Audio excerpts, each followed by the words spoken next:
Good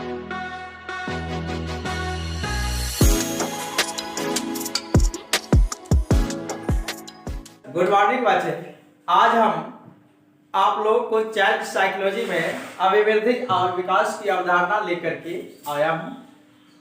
इसमें बालक की अभिवृद्धि अवस्था के अनुकूल किस प्रकार से होती है, बालक का शारीरिक गठन, बालक का शारीरिक गठन, बालक की लंबाई, चौड़ाई, भार में किस प्रकार से परिवर्तन होती है,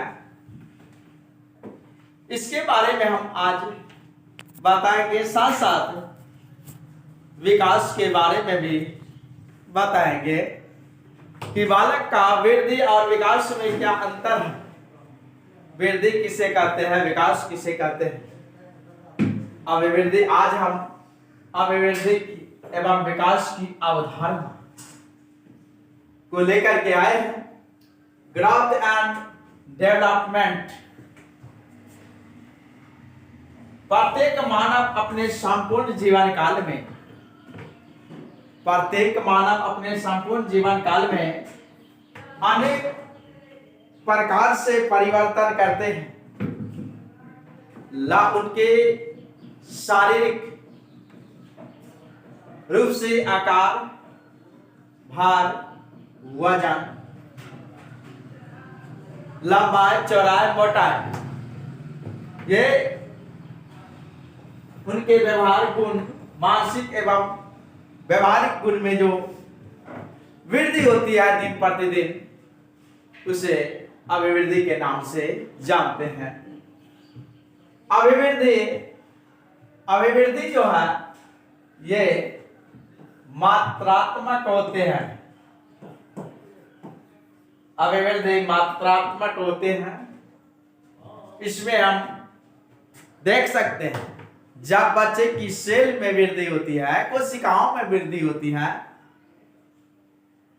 तो बारीक रूप से आपको दिखाई देता है बच्चे की लंबाई, चौड़ाई, उसके वजन में वृद्धि हुई है।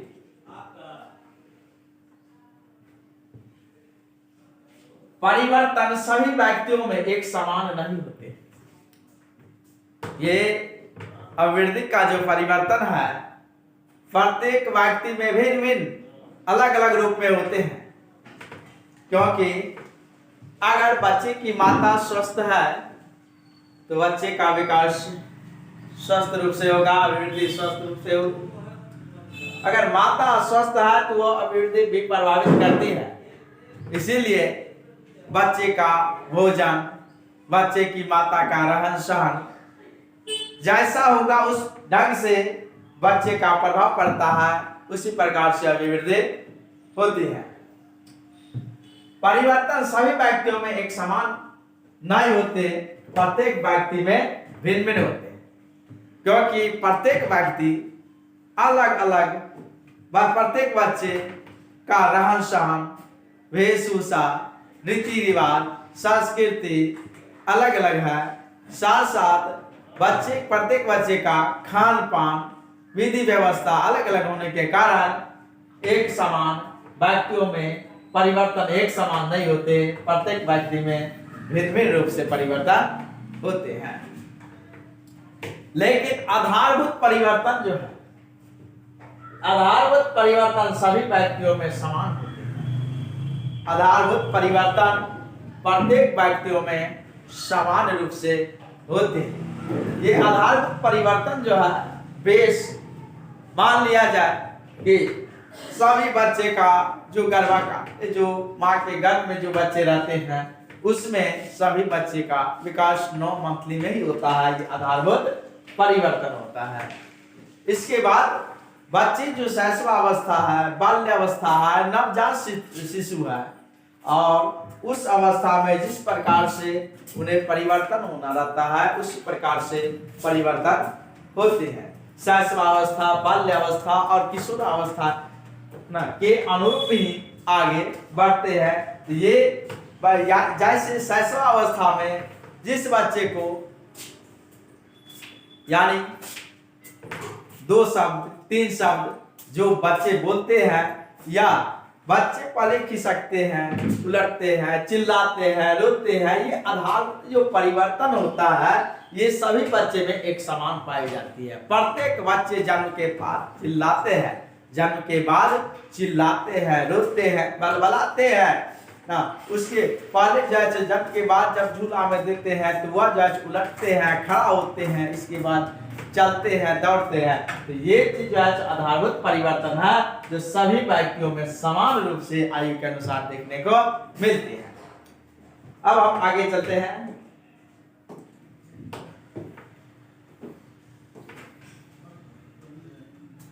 मानव के जीवन काल में प्रमुख रूप से दो प्रकार के परिवर्तन होते हैं।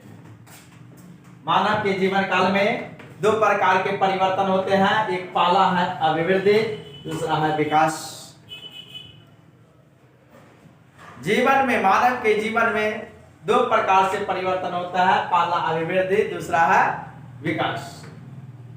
अभिवृद्धि एक निश्चित समय सीमा तक संपन्न होती है, यानी लगभग 20 वर्ष तक, 20 वर्ष तक, 20 वर्ष तक ही संपन्न होते हैं। अभिवृद्धि जो है, वृद्धि जो बालक का है लगभग 20 वर्ष तक ही होती है, जबकि विकास जीवन पर्यंत चलने वाली प्रक्रिया है, कभी भी नहीं रुक सकते हैं। मृत्यु तक, वृद्धावस्था, मृत्यु शैया पर जब तक नहीं जाते हैं तब तक विकास होता ही रहता है, कभी रुकने वाली प्रक्रिया नहीं। हाँ, इसके बीच में ये हो जाती है कि ह्रास होता है थोड़ा।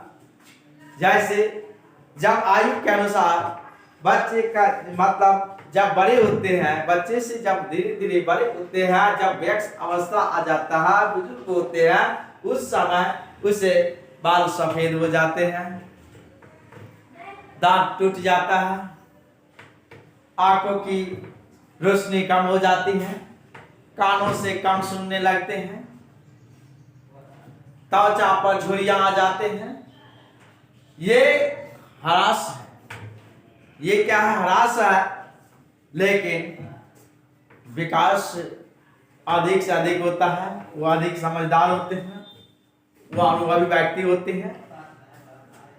तो ये विकास जो है जीवन पर्यंत चलने वाली प्रक्रिया कभी नहीं रुकती है, जबकि वृद्धि 20 वर्षों के बाद रुक जाती है।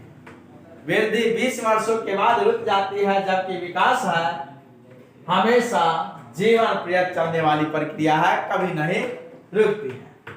मानव अपने संपूर्ण जीवन काल में स्थिर नहीं होता है, कभी भी मानव स्थिर नहीं होता है, हमेशा परिवर्तन होते रहते हैं।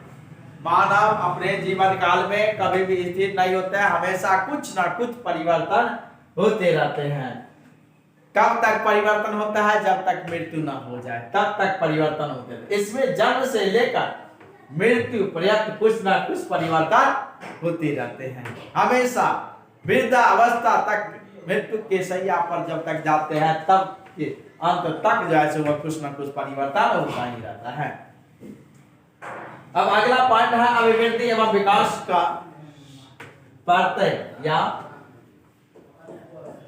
अवधारणा।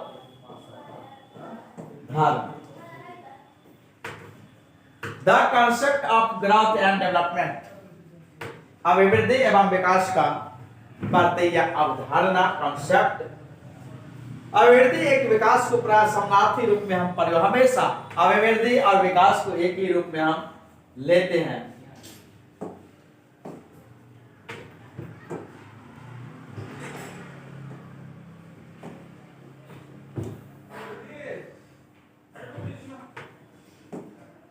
अभिवृद्धि और विकास को हम एक ही रूप में लेते हैं। लगता है कि एक समानार्थी है, समान रूप है, लेकिन समानार्थी नहीं है, एक दूसरे से पूरक है। यानी एक दूसरे पूरक का अर्थ होता है जुड़ा हुआ, पूरक का अर्थ होता है जुड़ा हुआ, एक दूसरे से जुड़े हुए हैं। समानार्थी नहीं है, समान अर्थ इसमें नहीं लगाया जा सकता है।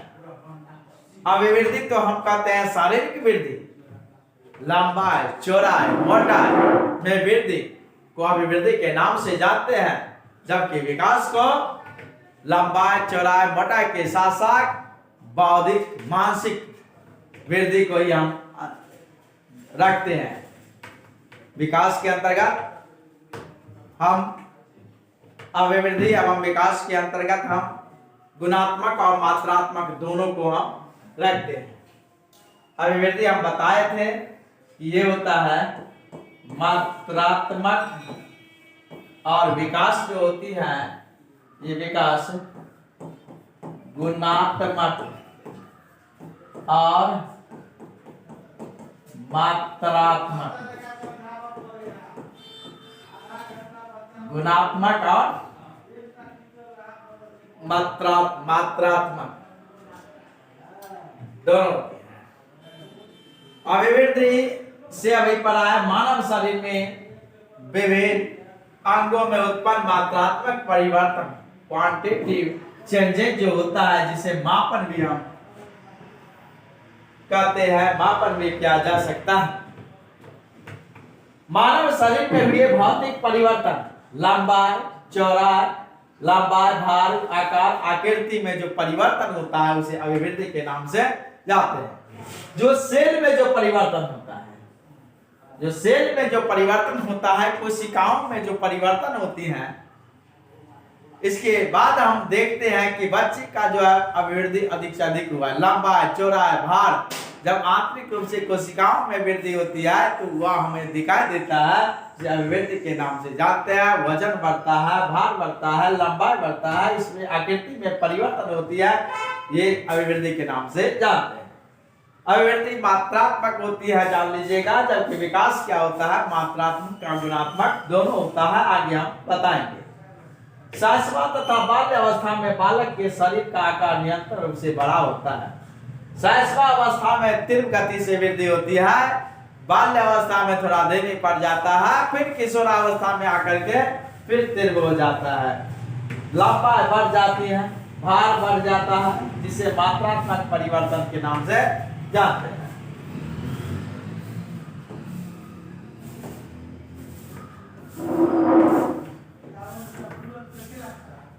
हर्लॉग के अनुसार बालक के शरीर के आकार, हर्लॉग के अनुसार बालक के शरीर के आकार तथा संरचना में उत्पन्न मात्रात्मक परिवर्तन अभिवृद्धि है। हर्लॉग से आपने कहा था कि बालक के शरीर के आकार, प्रकार, संरचना, लंबाई, चौड़ाई के भार में जो परिवर्तन होता है उसे अभिवृद्धि के नाम से जानते हैं। या अभिवृद्धि को हम केवल हम वृद्धि भी हम कह सकते हैं, अभिवृद्धि को ही हम वृद्धि के नाम से जानते हैं। इसी अभिवृद्धि को वृद्धि के नाम से भी जानते हैं। अभिवृद्धि की समान प्रकृति है, जनरल नेचर ऑफ ग्रोथ। ये अभिवृद्धि की समान प्रकृति है कि मानव की वृद्धि कोशिकाओं की वृद्धि से होती है। हम बताए थे सेल की वृद्धि से होती है, कोशिका का होता है सेल। सेल की जब वृद्धि होती है तो मानव को लगता है कि उसके शरीर में जैसे क्या वृद्धि होती है, उसके लंबाई में वृद्धि होती है, चौड़ाई में वृद्धि होती है, उसके वजन में वृद्धि होती है। शरीर में कोशिकाओं की वृद्धि से ही शरीर के विभिन्न अंगों में वृद्धि होती है। अभिवृद्धि सदैव नहीं होती है।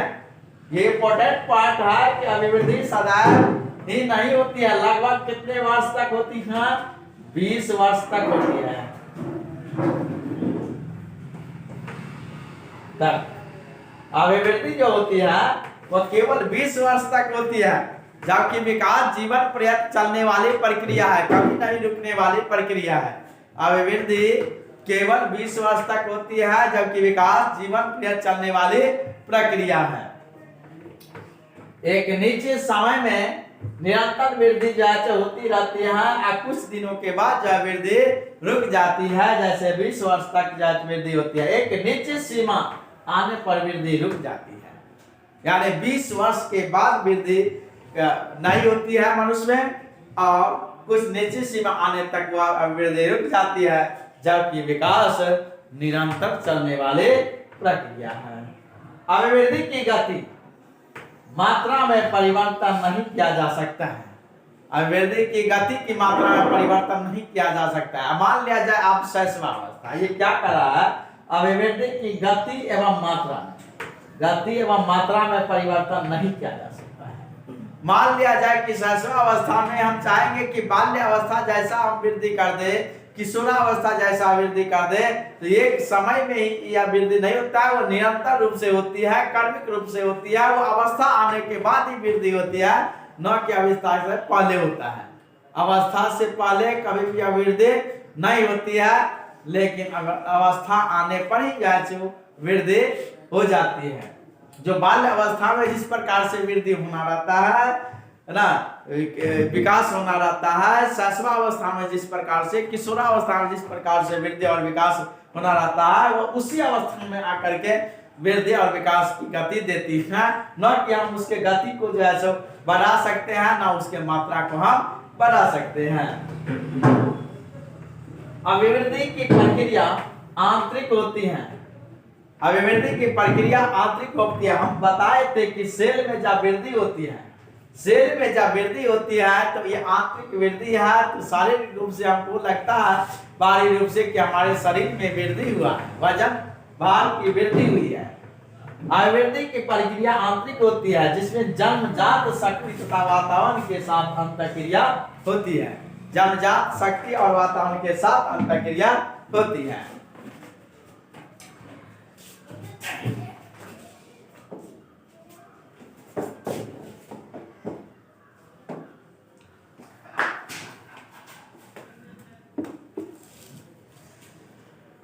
अभिवृद्धि की प्रक्रिया क्रमिक होती है, एक क्रम से होती है, अचानक कभी भी नहीं होती। अभिवृद्धि की प्रक्रिया जो है वो क्रमिक होती है, अचानक नहीं होती है, अपने आप नहीं होती है। क्रम बाय क्रम शैशवावस्था में जो वृद्धि जितना तक होना रहता है, उस अवस्था में उतना ही वृद्धि होती है, क्रमिक रूप से, अपने आप अचानक वृद्धि नहीं होती है।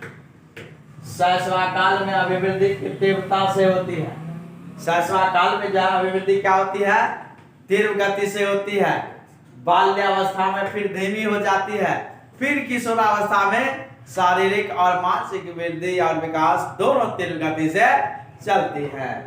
शैशवा काल में अभिवृद्धि तीव्रता से होती है, फिर बाल्यावस्था में धीमी हो जाती है। इसीलिए धीमी हो जाती है क्योंकि बालक के शारीरिक गठन, उसकी लंबाई चौड़ाई का गठन होता रहता है, किंतु बाद में उनकी गति मंद हो जाती है। लगभग 20 वर्ष तक वृद्धि पूर्ण हो जाती है।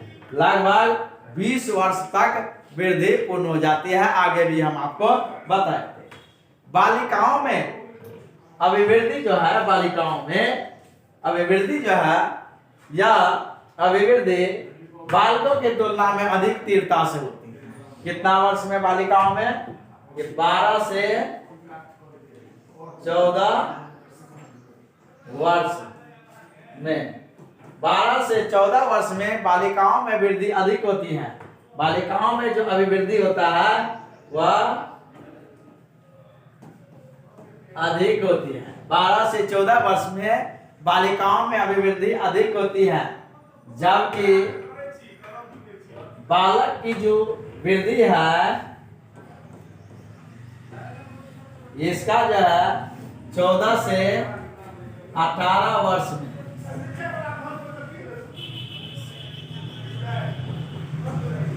14 से 18 वर्ष में अधिक होती है।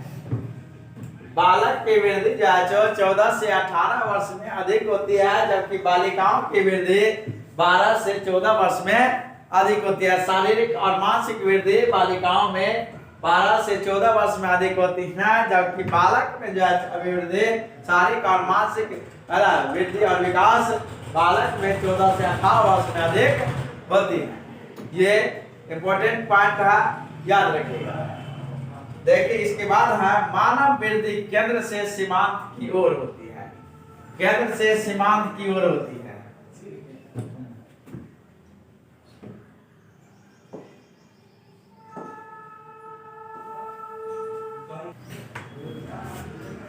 मानव वृद्धि केंद्र से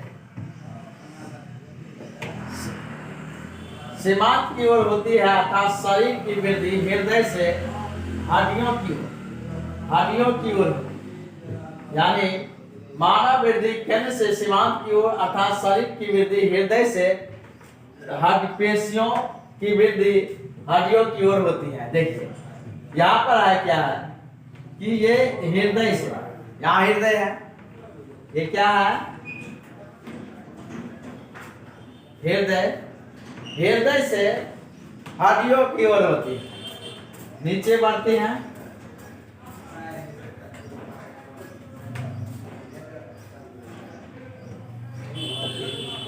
ये है आपको हृदय या ये केंद्र, केंद्र से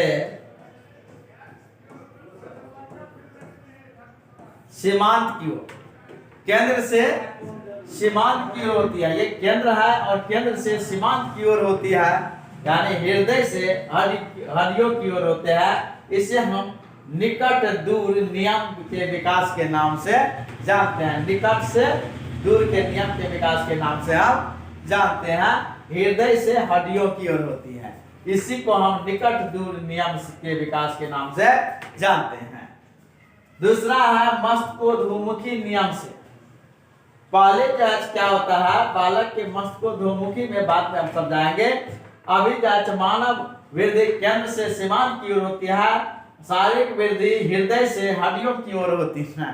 शारीरिक की वृद्धि है हृदय से, यहाँ पर क्या है हृदय है बालक का, ये जो हृदय है इस हृदय से हड्डियों की ओर होती है चारों तरफ, इसे हम निकट दूर के नियम के नाम से जानते हैं। ये क्योंकि हृदय से हड्डियों की ओर होती है, निकट नियम के नाम से जानते हैं। याद रखिएगा। ये दूसरा नियम है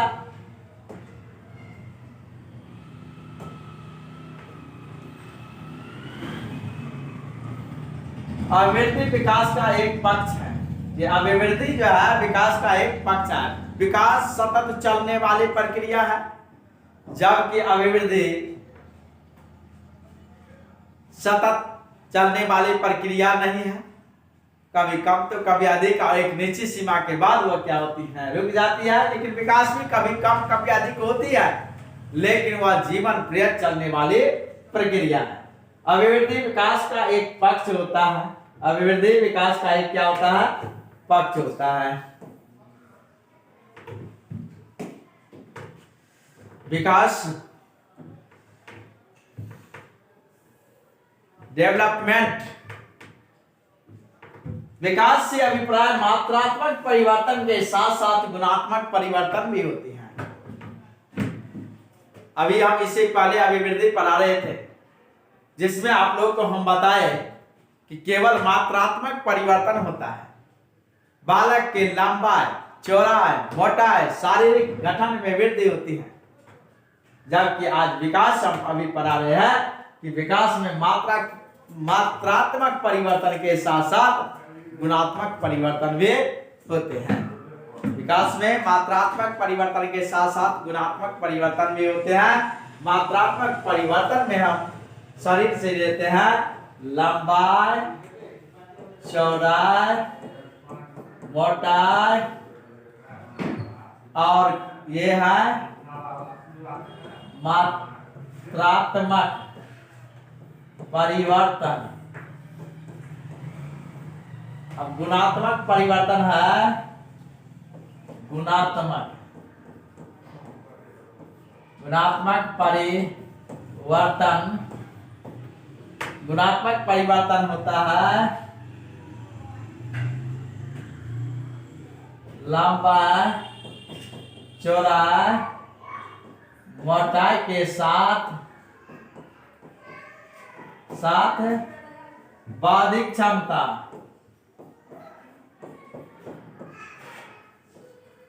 बौद्धिक और मानसिक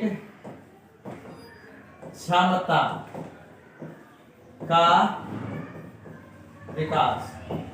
बौद्धिक एवं मानसिक क्षमता का विकास, ये गुणात्मक और मात्रात्मक दोनों होते हैं। विकास जो होती है वह गुणात्मक और मात्रात्मक दोनों होती है, जबकि वृद्धि केवल मात्रात्मक होती है, गुणात्मक नहीं होती है। वृद्धि को तो हम देख सकते हैं कि लंबाई, चौड़ाई, मोटाई में बच्चे की वृद्धि हो रही है, जबकि हम विकास को जब तक उनसे बातें नहीं करते हैं, उसके मनोभाव को नहीं जानते हैं, तब तक हम विकास के बारे में पता नहीं लगा सकते हैं।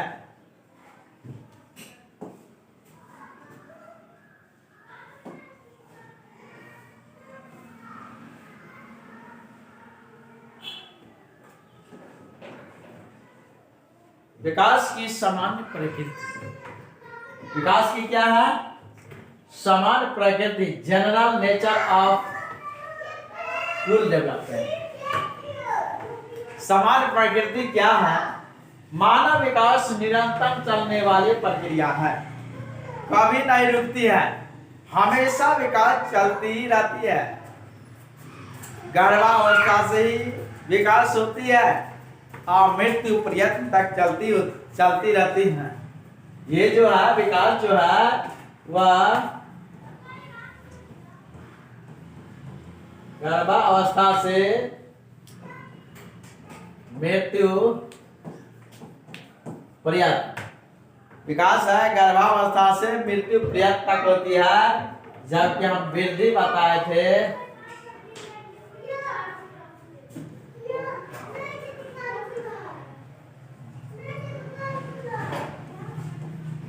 वृद्धि जो होती है वह गर्भावस्था से 20 वर्ष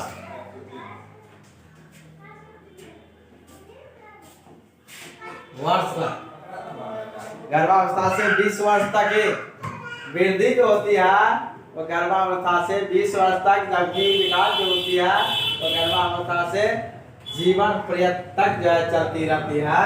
गर्भावस्था से जीवन पर्यंत तक चलती रहती है। विकास की प्रक्रिया शारीरिक दृष्टि से सीधा पदाभिमुखी दिशा होती है। पहले हम जब निकट से दूर काम पढ़ाए थे, निकट से दूर की बात हम कहे थे आप लोग को।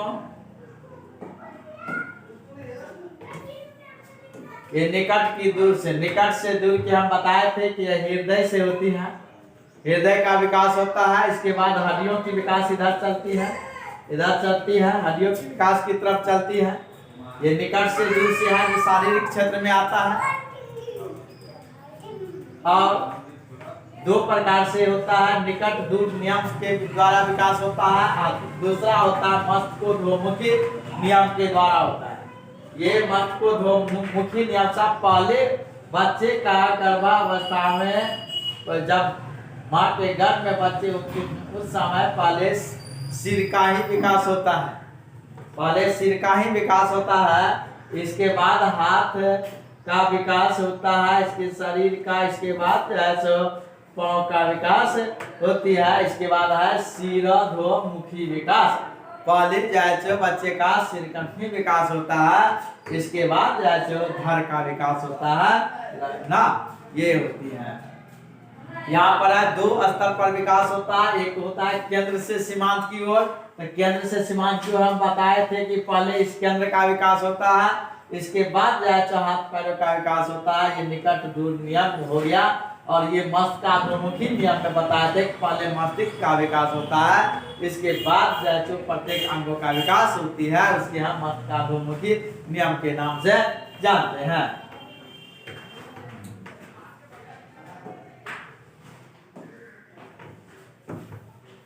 अब देखिए इसमें है, यहाँ पर है या जबकि मानसिक क्षेत्र में मूर्त से अमूर्त की ओर विकास होती, बच्चे में विकास जो होते हैं मानसिक क्षेत्र में मूर्त से अमूर्त की ओर विकास होता है। मानसिक क्षेत्र में, शारीरिक क्षेत्र में आपको बताए दिए हैं कि दो स्तर पर विकास होता है। एक निकट दूर नियम से, जो पहले निकट दूर नियम में पहले केंद्र का विकास होता है, इसके बाद हड्डियों और पेशियों का विकास होती है। दूसरा बताए थे मस्तिष्कोद्मुखी में पहले मस्तिष्क का विकास होता है, मस्तिष्क का, इसके बाद क्या होता है, ये हाथ पैर का विकास होता है। दो स्तर पर विकास का देखा गया है, ये शारीरिक क्षेत्र में होता है। जबकि मानसिक क्षेत्र में जो विकास होती है पहले मूर्त से अमूर्त की ओर। मूर्त का अर्थ होता है दिखा करके, क्या होता है, दिखा कर।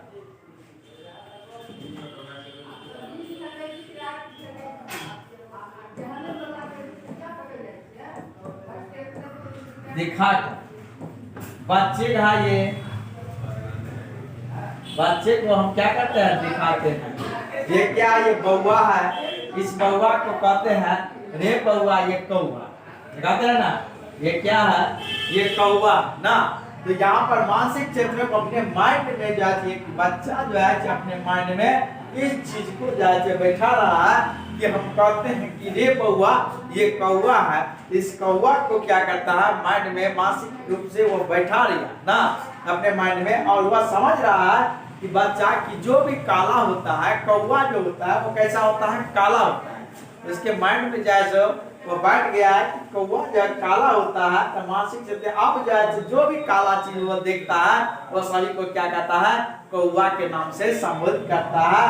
तो यानी और जो कुछ भी काला है और उड़ रहा है, पॉलीथीन ही क्यों नहीं उड़े, पॉलीथीन हवा के द्वारा जब उड़ रहा होता है तो उसमें जो है वो समझ लेता है कि कौआ ही उड़ रहा है ना। इसीलिए हम ये मानसिक क्षेत्र में मूर्त से अमूर्त के पहले हम दिखाते हैं बच्चे को, तब कहते हैं कि बाबू रे ये कौआ है ना, ये कुत्ता है, ये बिल्ली है, ये बकरी है, ऐसे कह करके बच्चे को सिखाते हैं ना। तो ये है ये मानसिक क्षेत्र में मूर्त से अमूर्त की ओर बच्चे में विकास होती है। जबकि शारीरिक क्षेत्र में हम बताए थे इंपॉर्टेंट है ये क्वेश्चन वाला, शारीरिक क्षेत्र में बच्चे का विकास दो स्तर पर होते हैं।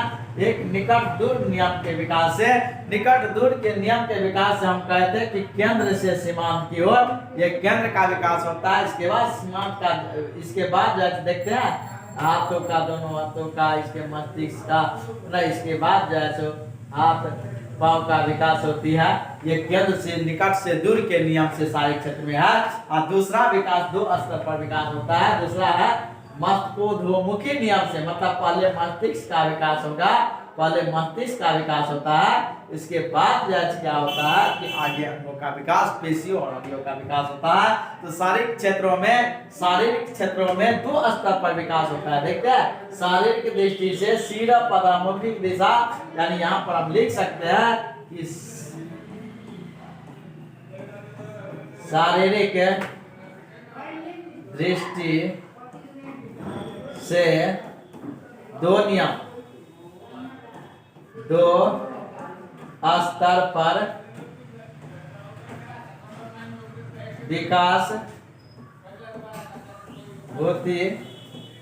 हाँ, शारीरिक स्तर पर दो स्तर पर विकास होती है। शारीरिक दृष्टि से दो स्तर पर विकास होती है। एक मस्तिष्कोद्मुखी नियम, एक निकट दूर नियम होता है। निकट दूर में यहाँ पहले केंद्र का विकास होता है, इसके बाद सीमांत का। जबकि मस्तिष्कोद्मुखी नियम में पहले इस मस्तिष्क का ही विकास होता है, न सिर का ही विकास होता है, इसके बाद पेशियों और हड्डियों की तरफ आगे बढ़ता है। और मानसिक क्षेत्र में हम बताए थे, मानसिक क्षेत्र में मूर्त से अमूर्त, मूर्त का अर्थ होता है दिखा करके, और तब इसके बाद अगर एक बार कौआ को देख लेता है तो समझ जाता है कि कोई भी व्यक्ति कहेगा कौआ तो समझ जाता है कि कौआ काला होता है। तो पहले जो है मानसिक क्षेत्र में मूर्त से अमूर्त की ओर, तो बच्चे को अगर हम सिखाते हैं इनको तो पहले मूर्त रूप से हम दिखाते हैं कि रे बाबू ये कौआ है, तो ये मूर्त है, मूर्त रूप से दिखा रहे हैं। इसके बाद उसके माइंड में सेट हो जाता है, या तब हम कभी भी नहीं भी देखता है कौआ को, हम कहते हैं कौआ कैसा होता है, तो समझ जाता है बच्चा कि काला होता है। तो ये मानसिक क्षेत्रों में मूर्त से अमूर्त की ओर विकास होती है।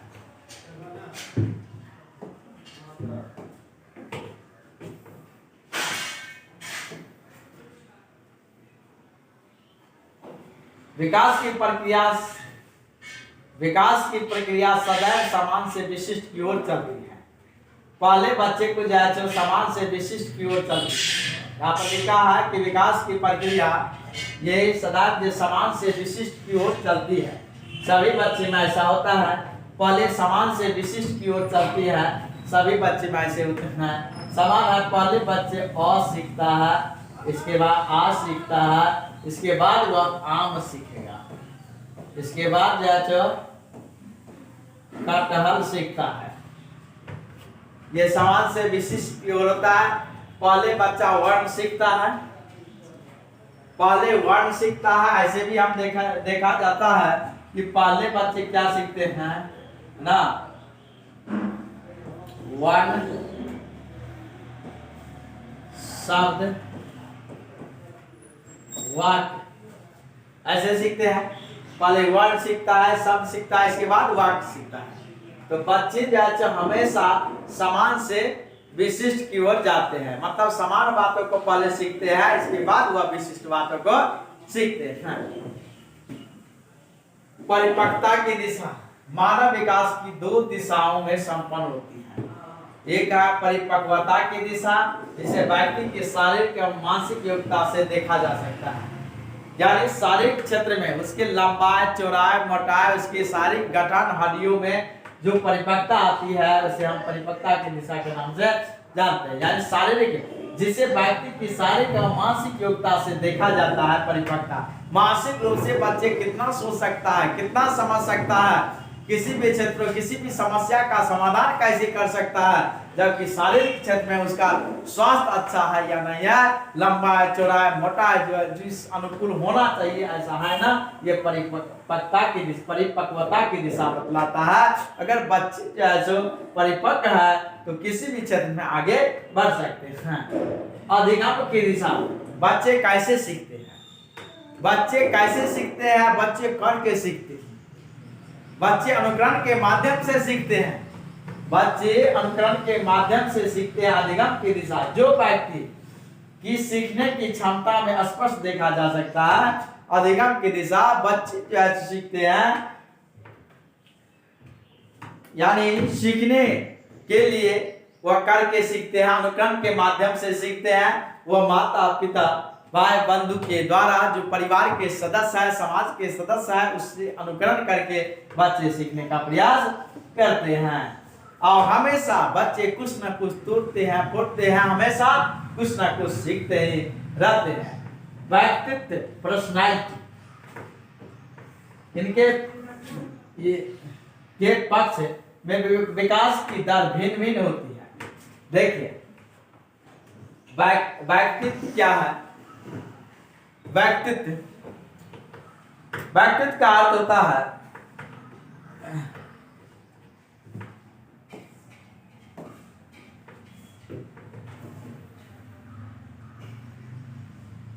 अभी हम व्यक्तित्व पर हैं। व्यक्तित्व का अर्थ होता है व्यक्ति का खान पान, रहन सहन, विधि व्यवस्था को हम व्यक्तित्व के नाम से जानते हैं।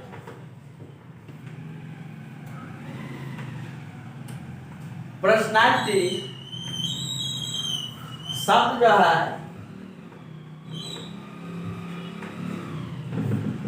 ये है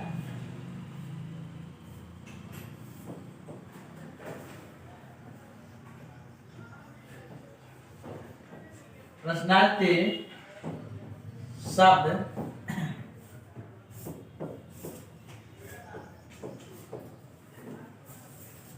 पर्सोना से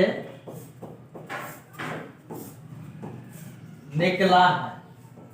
पर्सनैलिटी शब्द किससे निकला है? पर्सोना से निकला है, जिसका अर्थ होता है